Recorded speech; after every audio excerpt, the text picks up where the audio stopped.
अस्सलाम वालेकुम नाज़रीन, आपको आपके अपने चैनल में वेलकम कहती हूँ।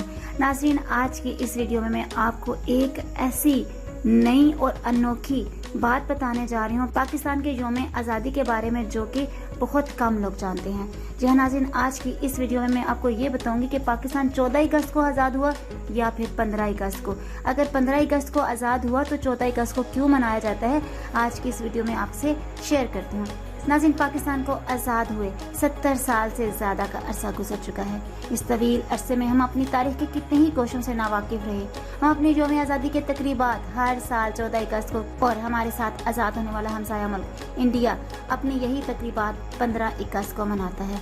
और हर साल ये सवाल उठता है कि दो मुल्क जो एक साथ आज़ाद हुए हों, उनके यौम आज़ादी में एक दिन का फ़र्क कैसे आ गया। इस वीडियो में हमने इसी मुहिम को हल करने की कोशिश की है। नाज़रीन, बुजुर्ग हमें बताते हैं कि पाकिस्तान रमज़ान की 27वीं शब को आज़ाद हुआ, और ये कि जिस दिन पाकिस्तान आज़ाद हुआ उस दिन जुमातुल अलविदा का दिन मुबारक था।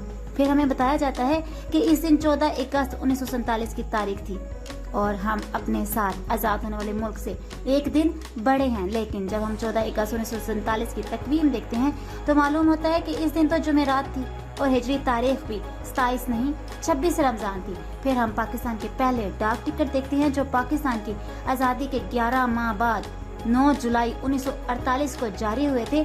इन डाक टिकटों पर वाज़िया तौर पर पाकिस्तान का यौम आज़ादी 15 अगस्त 1947 लिखा हुआ है। फिर इस नतीजे पर पहुंचती है कि पाकिस्तान का यौम आज़ादी भी 14 नहीं बल्कि 15 अगस्त 1947 है।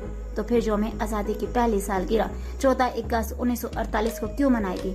यूं जहन एक मरतबा फिर उलझ जाता है कि पाकिस्तान आज़ाद कब हुआ था, 14 अगस्त 1947 को या 15 अगस्त 1947 को। अगर हम 14 अगस्त 1947 को आज़ाद हुए तो आज़ादी के 11 माह बाद शाया होने वाले डाक टिकटों पर यौम आज़ादी की तारीख 15 अगस्त 1947 क्यों दर्ज हुई। और अगर पाकिस्तान 15 अगस्त 1947 को आज़ाद हुआ तो हमने आज़ादी की पहली सालगिरह 15 अगस्त की बजाय 14 अगस्त 1948 को क्यों मनाई।